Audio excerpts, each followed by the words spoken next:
Currency വിപണികളിൽ ആധിപത്യം US ഡോളറിനാണെങ്കിലും ലോകത്തെ ഏറ്റവും മൂല്യമുള്ള കറൻസി കുവൈറ്റ് ദിനാറാണ്. 3.24 ഡോളറാണ് നിലവിൽ ഒരു കുവൈറ്റ് ദിനാറിന്റെ മൂല്യം.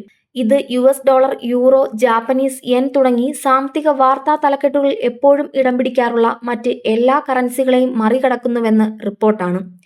ഫോബ്സ് ഇന്ത്യ, ഇൻവെസ്റ്റോപീഡിയ തുടങ്ങിയ മാധ്യമങ്ങളാണ് ഇക്കാര്യം റിപ്പോർട്ട് ചെയ്തത്. കഴിഞ്ഞ വർഷം കുവൈറ്റ് ദിനാറിന്റെ മൂല്യം USD 3.12-നും 3.30-നും ഇടയിലായിരുന്നു. ഒരു കുവൈറ്റ് ദിനാറിന് 280.4 രൂപയാണ് വിനിമയ മൂല്യം. എണ്ണയെ അടിസ്ഥാനമാക്കിയുള്ള ശക്തമായ സമ്പദ് വ്യവസ്ഥയാണ് കുവൈറ്റിലേത്. കുവൈറ്റ് ദിനാറിന്റെ വിനിമയ മൂല്യത്തിന്റെ രഹസ്യവും അതുതന്നെ. തൊഴിലില്ലായ്മ നിരക്ക് 2% മാത്രമാണ് കുവൈറ്റിൽ. കുവൈറ്റ് ദിനാർ കഴിഞ്ഞാൽ ലോകത്തെ ഏറ്റവും ശക്തമായ കറൻസികളുള്ളതും ഗൾഫ് മേഖലയിൽ തന്നെ. തൊട്ടു പിന്നാലെ $2.65 വിനിമയ മൂല്യമുള്ള ബഹ്റൈൻ ദിനാർ, $2.60 മൂല്യമുള്ള ഒമാനി റിയാൽ എന്നിവയാണ് ലോകത്തെ ഏറ്റവും മൂല്യമുള്ള കറൻസികൾ. 229.47 രൂപയാണ് ബഹ്റൈൻ ദിനാറിന്റെ വിനിമയ മൂല്യം. ഒമാൻ റിയാലിൻ്റെതാവട്ടെ 224.72 രൂപയാണ്.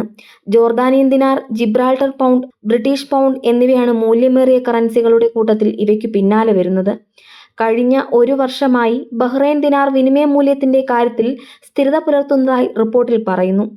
കറൻസിയുടെ മൂല്യത്തെ സ്വാധീനിക്കുന്ന ഘടകങ്ങളിൽ അതിന്റെ വിതരണം, പലിശ നിരക്കുകൾ, പണപ്പെരുപ്പം എന്നിവയാണ് പ്രധാനമായും പരിഗണിക്കപ്പെടുന്നത്.